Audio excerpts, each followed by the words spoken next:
We felt with the farmers markets that it was a more direct way of keeping the farmers to survive economically until those other programs could kick in. So we think it works both ways. You need a national presence, but you also need to make sure that farmers on the ground are being successful and staying in business. We use the markets every day to educate about our goal and our mission. And we give back to the communities that we're based in by our food gleaning and by the school programs that we do. And we also celebrate the bounty of the food in our region. I mean, a lot of times market activities that we have, whether it's celebrating an anniversary, celebrating the arrival of the strawberries or tomatoes, it's just because we're so grateful that we have this bounty. We define our region as the Chesapeake Bay Watershed, and that means our farmers, all the farmers that are growing in our region, everything they do impacts this watershed, which is really the largest freshwater estuary in the world. It's the largest one on the planet. Our farmers are coming from Delaware, Maryland, Pennsylvania, Virginia, and West Virginia. It's about a 200-mile radius around the District of Columbia. Our closest farmers come from about 25 miles away. That's Loudoun County. If you know Loudoun County, it's the #1 fastest growing county for development in the country. Used to be all farmland out there. Now we have Tyson's Mall and a lot of other things going on. But our close-in farmers are coming from the 25-mile area. We have a very diverse growing region. And you think about the latitude of Washington, D.C., we're on the same latitude as Cairo, Egypt. So even though we're having a very cold winter right now, we have a very long growing season. And everything from artichokes to zucchini, all the kinds of pasture-raised meats and artisan cheeses that you're seeing at your markets. So Fresh Farm Markets did start out as a program of American Farmland Trust. I'd already been at the trust for 10 years, and the idea of a market came to the organization. I said, wow, great. As I was there raising money for the organization, meeting with people all across the country who really cared about farmers and farmland, but couldn't understand what the organization did. So I said that the farmers market would really put a face on food. It would give us a way to personalize it, relate to the local farm economy. So in 2002, when we left the organization and took on our own nonprofit status, it meant that I didn't have to justify my program every single week, actually, and we could start to grow the markets. In 2002, we only had 2 markets, one in Dupont Circle and one in a small community on the Eastern Shore in St. Michael's, Maryland. What we found by becoming an independent nonprofit is that we're starting to listen to the farmers more, not just doing national programs about educating about farmers markets, but finding more market sites for farmers, especially weekday markets. A lot of the farmers that we had were already growing for weekend markets, but they needed weekday markets.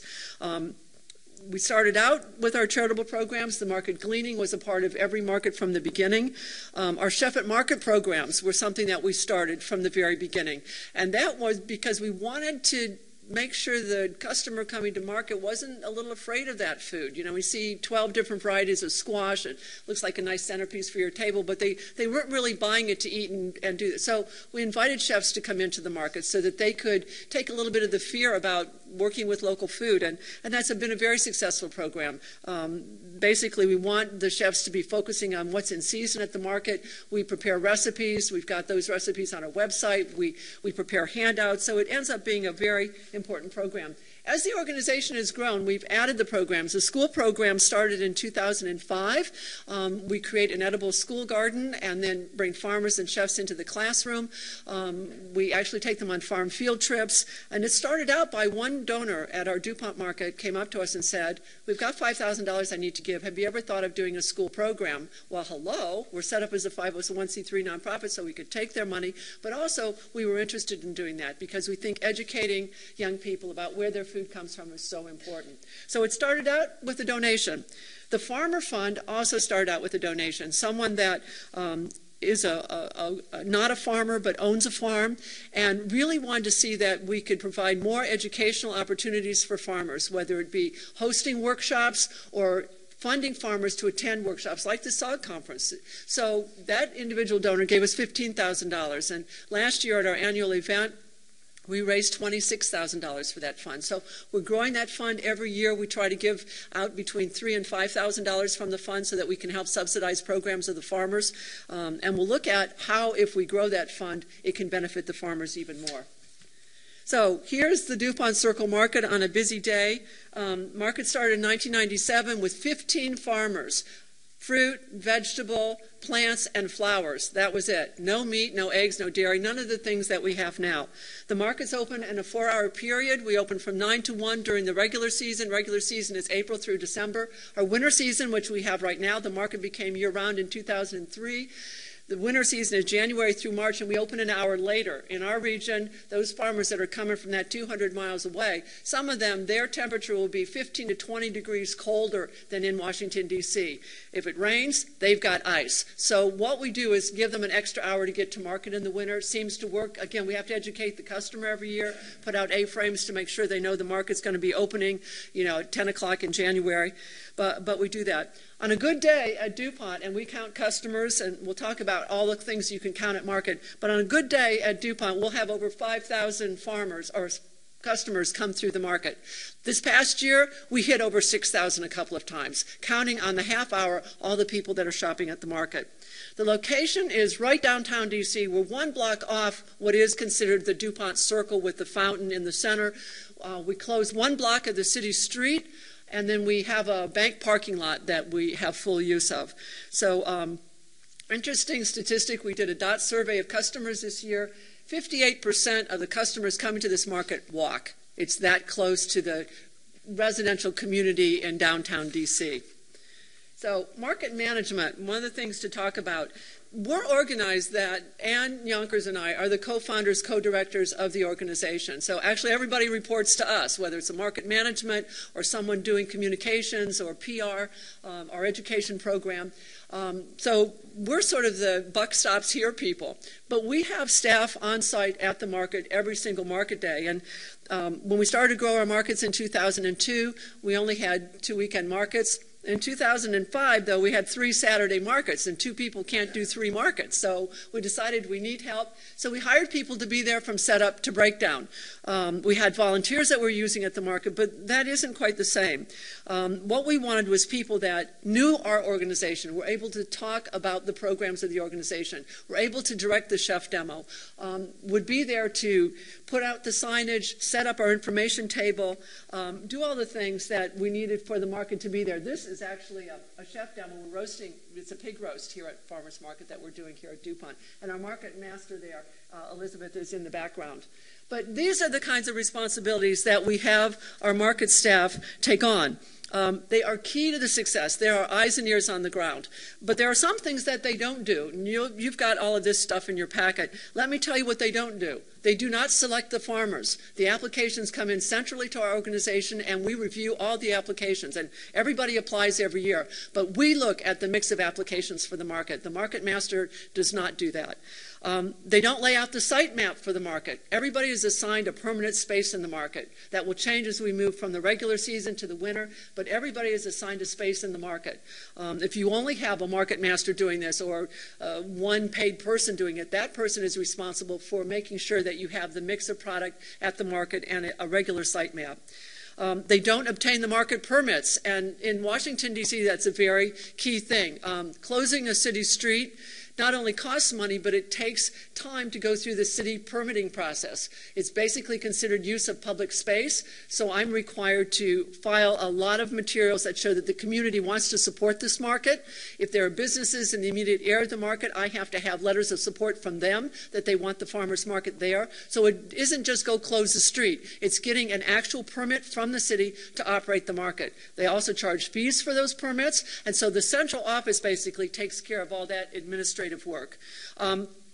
They don't recruit chefs at market, but they keep track of chefs that are shopping in the market who are interested in doing programs at the market and sending that information back to our staff person who does recruit the chef. So again, they're a conduit of information, but they're not always the ones that are making the decisions.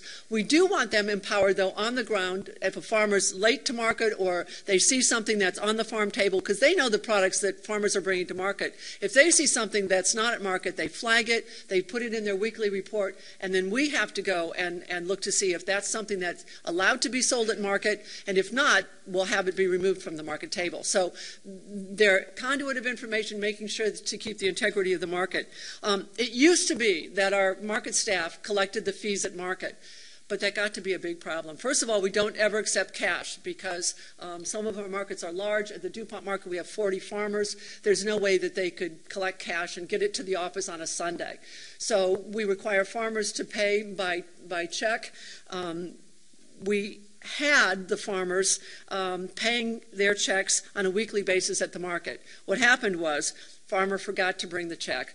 Market master put it in her blue jeans, washed the blue jeans, lost the check. I found one check from a market that was in the notebook from last year, was a year old. And so we had these problems with getting all that. So we have the farmers mail in their checks to the market, and we found that that's just a better system. It also frees up the market master at the start of market to really get the setup, to make sure that everything is flowing smoothly. And I mean, we're very disciplined. The market opens at 9 a.m. We ring a market bell. Nobody is allowed to sell before that market opens. People may pre-bag stuff 15 minutes prior to market or pick out their flowers 15 minutes prior to market, but no sales go on before the market opens. And we also are disciplined at the end of market. Market closes at 1 p.m. Farmers may sell as they're loading up their trucks, but they're not going to stand out there and sell for another hour. They're supposed to be doing it. And so the market master will enforce that as they're paying attention to what's happening with the activities of the market. We do some site training. A lot of the market staff joined us as volunteers, and when we first started in 97, we had over 200 volunteers, and they would come to the market on a variable schedule.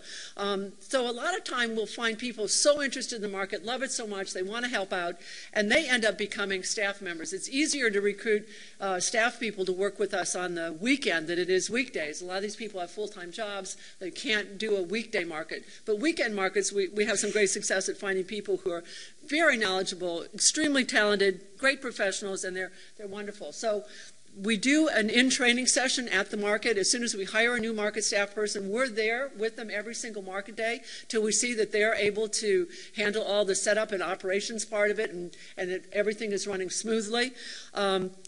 We do some training in the office to talk about what our organization is about and the kinds of programs that we're offering, share all the information about the farmer applications so they know what products are being brought to market. We give them a site map, a list of the farmers, contact information for anything they may have to deal with during the day.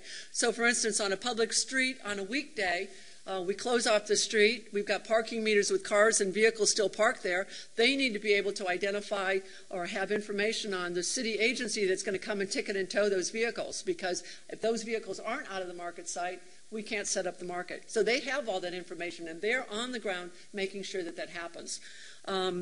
We also have a work in the office. We have every market staff person reports back on their market at the end of the market, whether it be a paper copy report, a log sheet that they send in, or now last year we invested in having electronic systems. So they can go into, it's a dibble-dabble system we have, code in all the information from the market to the customer counts, the gleaning, to problems, what farmers were not at market, what new products were brought to market, and they shoot that to the main organization. It goes out to all the other market staff. So somebody at the Wednesday market is doing their report on Thursday, and it goes out to all the other staff so they can see what kind of activity was going on at the market. So we train them on those systems. They also have to submit their timesheets, and they actually do that electronically. We have a full market master meeting at the beginning of the season. So in March, because the seasonal markets typically start in April through November, December. So we have a big market master meeting, all the market masters from all the markets that we run. So we run 9 markets, we'll have all those staff people there. Some of the markets are so big, we have to have 2 paid staff. The Dupont, we can't possibly set up a 40 market, closing a street, doing the parking lot, all the variety of things that go on. So we have 2 paid staff at that market. At our Thursday market down at Penn Quarter, we also have 2 paid staff that are there. Market starts at 3, but the farmers start arriving at 1 o'clock to do the setup. So our staff are there at 12:30, get everything out to be able to close the street and do it. They're there till the breakdown and putting away all our equipment. So we do as much training session as possible. You know, we typically, as the market season goes on, unless there's a complaint or a problem, we typically don't do a lot of check. We're at the markets. Ann and I go to each of the markets every single week. We split up which ones we go to. And part of it is that founder mentality that people expect to see us at the markets because you're the ones that created this, and we love it. I mean, we also shop, but we want to be connected to the farmers, and that's an important part of our activity. Market volunteers, just to say, how we pay our staff. It used to be that we paid our staff by the market, so $75 to $100 for a market day.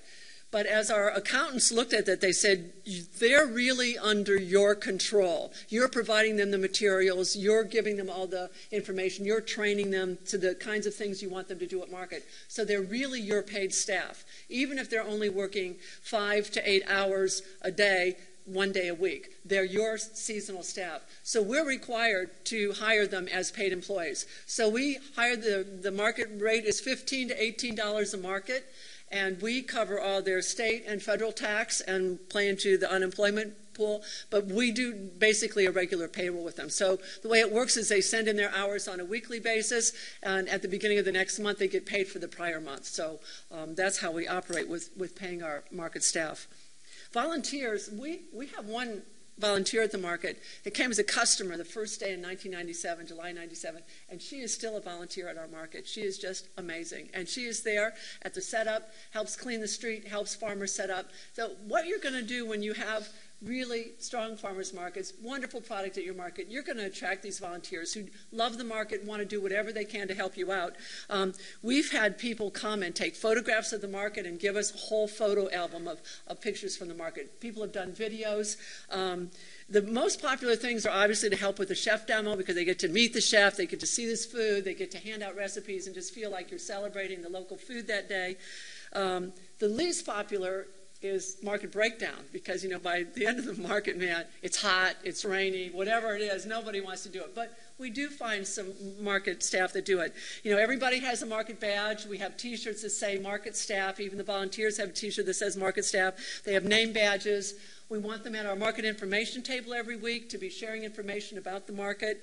Market setup's usually popular because people can then shop at the market. So finding that core of volunteers, we have one of our seasonal staff market masters who runs the volunteer program. So basically she sends an email. We collect names of people that are interested in being volunteers. She emails them once a month, says, here are the opportunities that you can have at farmers markets these coming weeks. Sign up for whatever you want. And so we get some feedback on that and get people positioned at different farmers markets that they can work at.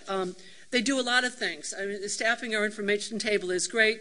They're not paid in any way, but a lot of times what happens is the farmers give them a discount on the food because they see them every single market day. So they'll do a 10% off, or at the end of market, if they've got something left over, they'll give it to a market volunteer because they know they've also been there all day. They can do a lot of things. The social media thing is a really interesting way to get some people involved because they're there, they're seeing those first raspberries at market, they want to let their neighbor know about it, and so we find that they are spreading out a little web of things that we never even asked them to do, but it ends up being very beneficial for the market. Distributing flyers and posters, we have markets in small communities. We have one market in a very low-income neighborhood of Washington, D.C., and we have people in that neighborhood pass out the flyers, take them door to door, so people that are knowing when the market is opening, kind of similar to what Peter was saying with the farmers calling all the customers up and say the market is opening. Market fees. This is a hot topic. I could spend the whole session on market fees. We have an annual application fee. It's $25 for farmers, $50 for producers. A producer would be a baker. It would be someone that's taking a local product and creating what we call value-added product out of it. That could be a pasta maker. It could be a cheese maker who's not actually, it's not their milk they're making the cheese from, but is sourced locally. So $25 for farmers, $50 for producers, an annual fee. Everybody applies every year. We want to look at their product mix. You have copies of our application. In that application, they have to provide a farm map as well as a list of products they're going to be growing or raising and when they expect to bring them to market. We use those product lists on our farm visits. It's a very key thing to have. The first year of the market, we charge a 6% fee based on sales, and basically what we're thinking is that farmer makes that dollar, they're keeping all 94 cents of it, we're only getting 6%. They could nowhere in the city set up for less than 25 to 30% overhead for a business operation. So we feel that we're offering a bargain. Your chart showed the kind of things that market fees pay for, but the deal is that I think if farmers are seeing your value, your active marketing, your active management of the market, they're going to understand that what they're getting is quality and they'll want to be in your markets. First year of the markets, we actually had the farmers count up at the market before they left the market site. Talk about an unpopular thing. They absolutely did not want to do that. It was awful. So we have an annual farmers meeting. At the annual meeting, we said, okay, what are the things? We reported on all the activity, what we were planning for the next year. What are the things that are issues for you at the market? First thing was the fees. Man, we don't want to count up at market. So now it's an honor system. They call in their fees or they email me the day after market, their total sales for the week. And they pay either weekly or monthly now the 6% fee that they mail in to the market. Do I think they're honestly reporting their fees? One of the things is that we're very face-to-face with farmers. We recruited them. We go visit their farms. We see them at market every single week. These people are like family. I've had farmers call me and say, Bernie, I found an extra cash box apron in the truck. I didn't report it last week, so I had $200 extras in sales. Please add that to my sales figure from last week. I didn't see it. My husband put it away. I didn't find it until today. I had one farmer whose computer crashed. He called me up and said, I know you got my numbers. Can you send me my file on the sales for the month? I had one farmer that came to the annual meeting and said, Bernie, I did my taxes. I just filed, and I didn't report my sales properly to you. I still owe you money from one market where I underreported the sales. He handed me a check to pay for his fees for that market. So I think it's, this is a people-driven business. If you're face-to-face with the farmers and know them and trust them and work with them, they're going to be honest with you. Is there some fudging at the edge? Well, maybe so. But I think that for the most part, we are getting an honest report of sales. Can I have a quick clarifying question? The wording application fee is, if my application is turned down, do I get my money back? We never take especially new people, we never take any money until we've visited the farm and vetted your application. So we don't ever keep your money to do it. And basically, when new farmers come in, we say, hold off on sending us anything. We want to make sure your application will work. We want to come visit you first, and you can pay the fee before the first market day. But we absolutely don't, and I hate returning checks, so we try not to do that. There were issues about those lost checks at market. What I've seen now that we are having farmers pay weekly or monthly, and a lot of them want to pay monthly, so they only write one check, and if there are multiple markets, they only want to write one check for each of the markets. But I see that there's a little bit of slippage on reporting, especially people that are in multiple markets. And I do see some of these people that paying monthly, that there's a little bit of slippage on that. And I think if I were to recommend again, I would have them pay weekly. I would not have them pay monthly, because what they end up doing is they're using you for the cash flow. And some farmers get a little ahead. The propane costs a little bit more this month. They've got extra costs and everything. It's like those fees were the last thing they'll pay. And so, I mean, it means that I have to nag people more. And we tried to put in our rules last year penalties if people didn't pay their fees on time, and I don't like the penalties. And so we have a farmer advisory group that we've organized with the market farmers. And so what I'm going to have them look at this year is a way to reward the farmers that are reporting in a timely way and paying in a timely way. There isn't a way to, like most businesses, if you pay within 10 days, we give you 10% off, and so that they can be rewarded for paying their fees, because it's the people that don't pay them that take up more of my time. Tracking and sharing the data, well, we're going to talk about that some more, I think, but basically, we share all the information with the farm. We have an annual meeting, and so what we do is we share how all the markets did. And I tell the farmers, I never report their individual sales to another farmer. That is all confidential information.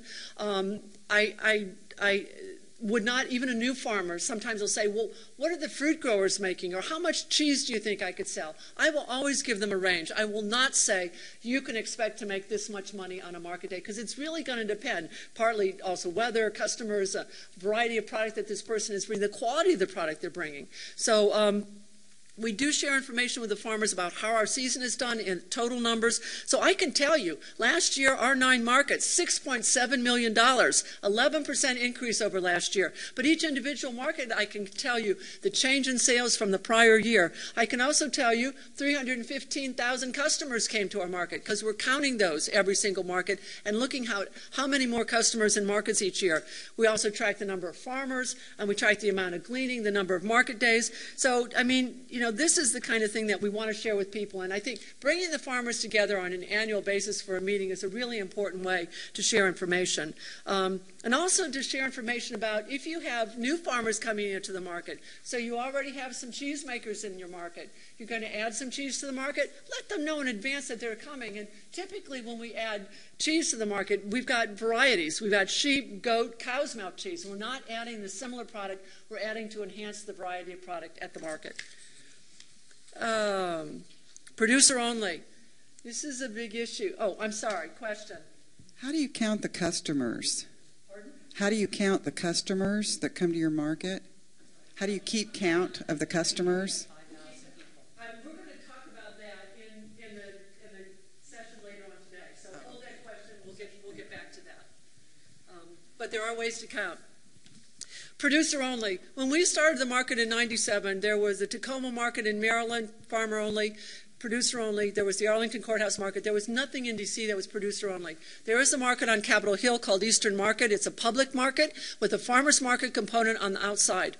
But that farmers market on the outside is mostly resale because in their rules they say 25% doesn't even have to come from a farm in the U.S. It can be from anywhere. We wanted a farmers market that showcased the bounty of the farmers in our region. We did not want any reseller product. So reseller product is absolutely forbidden in our market. But as we looked at the rules evolving over time, 97 to 2000 we became independent, then 2003 looking at open more markets, people are saying, well, why can't I get bread at your market? Why can't I get some other product at your market? So we looked and had, again, a farmer advisory group look at the rules because it's very strictly, you grow it, you sell it. And we want the farmer to be there. If they can't be there, it should be someone that's working on the farm that ends up being at the market. Partly that's the integrity of explaining to the customer what their product's all about, how they grew it, and the connection with the customer is so important. So we looked at the rules and we saw that we were missing some products. We're missing the fact that one cheesemaker couldn't both do the dairy operation and make the cheese. One person can't do it all. But he was sourcing his milk from a local farmer. Puts more burden on us because we have another farmer to go visit, that local milk production person whose milk this cheesemaker's using, but it was, again, all sourced local. So we felt that we were right in adding that in dimensions. And again, our market rules outline it. The bakers are all required to be making their product from scratch. Nothing can be made from a mix, and they must be using some local ingredients in their product, whether it's be eggs or dairy or fruit or vegetable. So it's got to trace back to the local product. It could be from farmers in that market that they're in or from farmers that are in our regional network. But we want to trace back to that original product. And producer only, that I love Peter's slide of the wool. We have farmers that are raising sheep, that are shearing the wool, that are cleaning it, that are dyeing it. And that to us is a farm-based product. I don't consider that a craft. I consider that a farm-based product. So we do allow that in the market. In winter and the holiday season, a lot of farmers who have plant material on their farm want to make wreaths and decorate with holly and things like that, as long as it's sourced from the farm. And again, it should be on that application. We should be able to trace it to the farm. We do now have these producers who are coming to market, and some of them are very highly educated and well-trained chefs who want to make a value-added product. They want to make a special kind of sausage, or they want to make a pepperoni or pâtés. They're sourcing the ingredients locally from farmers. We got a gelato maker, got a milk producer in Pennsylvania, and gets all of his fruit and vegetables and herbs from our farms. Well, he qualifies under our rules now. That strict producer only at the beginning, when we started in '97, they wouldn't have qualified, but they do now. Again, tracing to those local farms, making sure that's a locally sourced product, and also being a handcrafted product. So whatever your rules are, you just want to ensure that the integrity, and you can stand by them all the time. I've worked with New Zealand farmers markets, and they want their markets to be edible markets. So they have the 80-20 rule at their market. 80% has to be food that's all sourced locally, and then the 20% can be other things, like the wool, like the flowers, like the plants, and like the coffee roasters. They have a coffee roaster at each market that they're importing the beans, but they're hand roasting it and doing it there. So they figure out how that rule works for them to, again, ensure the integrity, people coming as customers to the market. Yeah. We've got a gelato maker it's actually a franchise, but they're using some local fruit how would you interpret that? Because it's a franchise that wants to come to our market, and they're making gelato, but they're using local fruit, but they're actually getting their ice and cream products from their. And they're.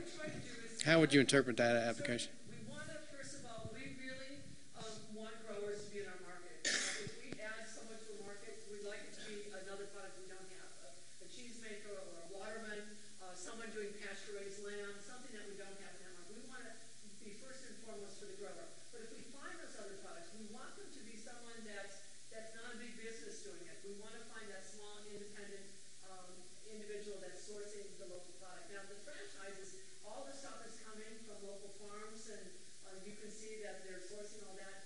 Then you're going to have to make the judgment call on whether or not that's really going to fit with your rules and your organization. For the most part, all the franchise people that would be in our area would not be sourcing anything local. They just want to sell gelato at the market. That doesn't work for us. Sometimes we have people like they want to sell water at the market. Doesn't work.